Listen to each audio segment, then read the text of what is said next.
Can you hear the earth stirring? Beneath the frozen landscape, new life is awakening. From her slumber, Gaia's heartbeat is getting stronger. The energy of this time of year is expectant with a promise of hidden potential. And I spent all last weekend clearing the clutter in my home, and it was a primeval urge to purge. I felt compelled and driven to clean, to clear and to simplify. This is the time of year to let go of the past and to look into the future, clearing out the old, making both the outer and the inner space clear for new beginnings. So it must mean that Imbolc is around the corner. Now, I know it's coming because I can feel it, but I can also hear it too, as the ravens in my woods are noisy at this time of year as they busy themselves making their nests for their offspring. So marking the midway point between winter solstice and the spring equinox, Imbolc now is most commonly observed February the 1st to sundown on February the 2nd. And it's known as a cross-quarter day. And in ancient times, well, it will have been kind of a changeable date, and that would be based on when livestock were starting to birth their young. Ancient Celtic celebrations centred around the goddess Breed, who was evoked in fertility rites, and she also oversaw poetry, crafts and prophecy. Breed was considered one of the most powerful Celtic goddesses, the daughter of the Dagda, the oldest god in the Celtic pantheon, Tuatha Dé Danann. And girls would make a female doll from a sheaf of corn and would decorate it on the Imbolc Eve. All the girls would carry them in procession down the high street, dressed in white with their hair down, the symbols of purity and youth. Everyone paid homage to Breed and would give her a gift, so a flower, crystals, bannocks, cheese, butter. And then at night the Breed doll would sit in state in the house while the girls and women prepared the feast for the next day. The community would come together. They'd come to share in the feast and to sing to Breed. Now, so important was Breed to the Celtic people. She was adopted by Christianity and became Saint Brigid. In the north of England, it was Wives' Feast Day, when after childbirth, women would carry candles in church in celebration. Now, it's a fire festival and it's associated with candles, particularly those rising up from water to represent the divine feminine. Now, Christianity incorporated this tradition and they transformed it into Candlemas, which was a time when the monks and the priests would bless the candles in the church. And in ancient Scotland, well, the old woman of winter, the Cailleach, would journey to the magical isle of the Well of Youth, and as the dawn emerged, she would drink from the water and be transformed into a bride.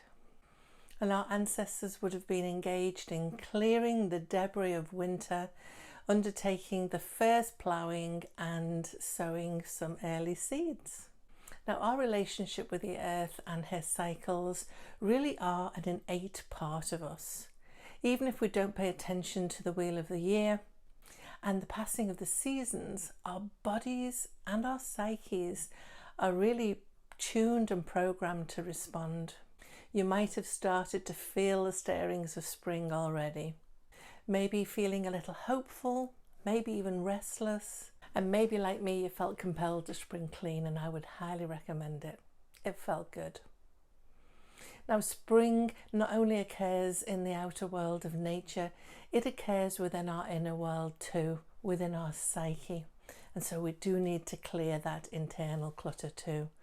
And there are many ways to celebrate Imbolc. You can go all Celtic ritual, or you can keep it simple. It's really a matter of preference and practice. So here are a few ideas to help you to mark this important point on the wheel of the year. So like Samhain and Beltane and Lughnasadh, Imbolc is a fire festival, but unlike the others, the focus of the fire is light and not heat. So your marking of this time of the year could be as simple as lighting a candle to celebrate the light. Symbols for Imbolc are white flowers, breed crosses, which are made of rushes or straw woven into a cross, ploughs, candle wheels, sacred plants and herbs like basil, wisteria, bay, cinnamon, iris, blackberry and coltsfoot. Now, if you are a practicing witch, you might participate in ceremonial candle lighting. And that's where a witch will light a candle in each room of the house after sunset to honour the sun's rebirth. It's also a time to honour the goddess of women. And of course, let's not forget feasting and gathering together to reflect, laugh, like and share. Of course, in these times, it's probably safer to do that online via Zoom.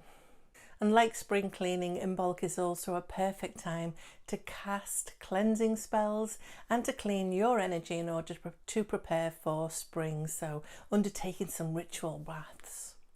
Now, our ancestors would plant the first seeds, so it's a good time to plant psychic seeds to really embed the hopes and dreams for the future that we have.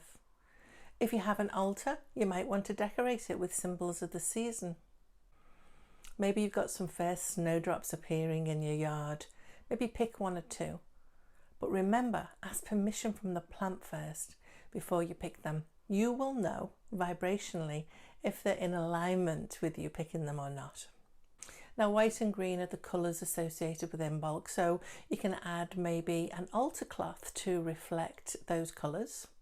Maybe sheep as well are also a symbol of Imbolc due to it being the time when the first lambs start appearing. So maybe something wool on your altar, or if you have a little sheep effigy, then you can place it on your altar as well.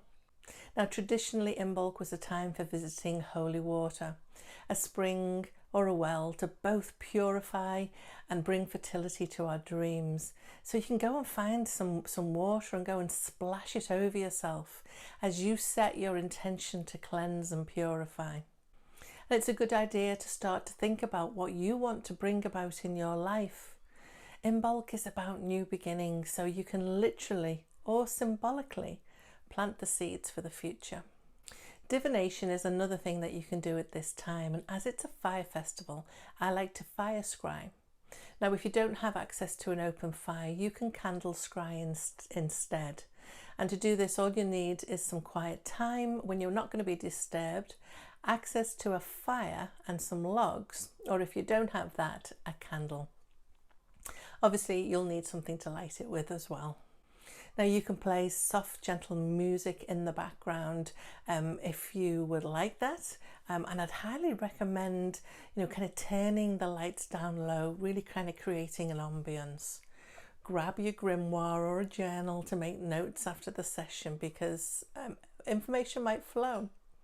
And if it's your practice to cast a circle, you can do that before you start to scry.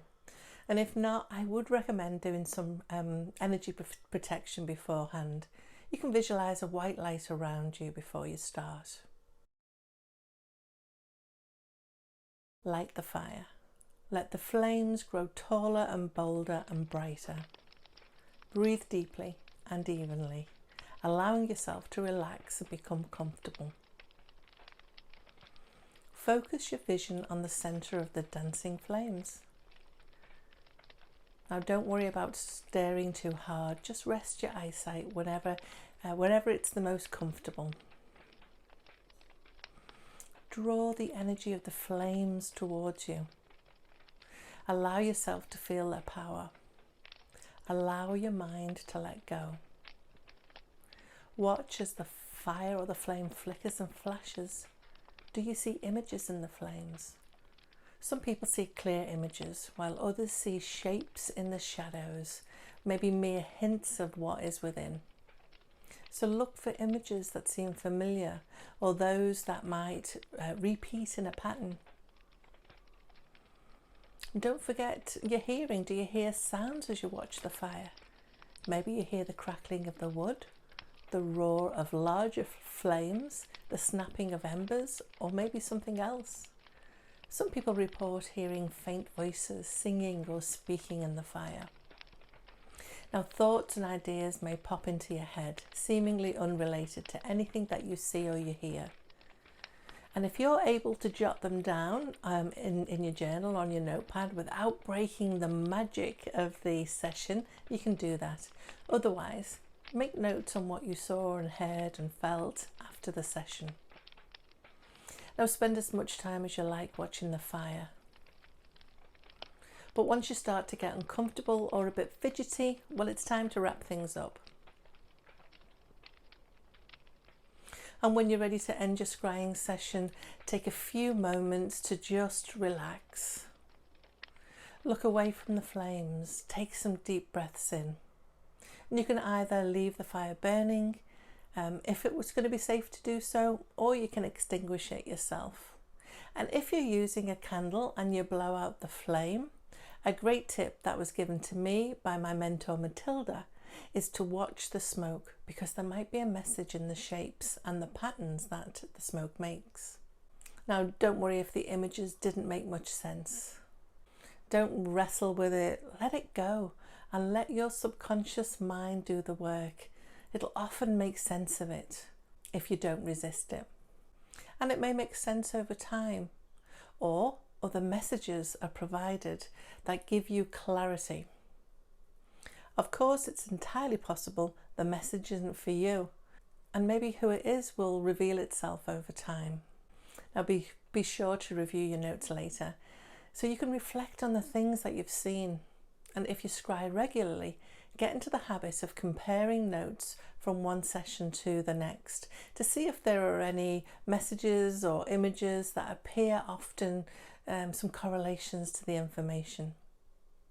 Now, I hope this short video has inspired you to create an Imbolc ritual for yourself, or with your family, or with a group of like-minded people. All of these suggestions can be done solo or with friends.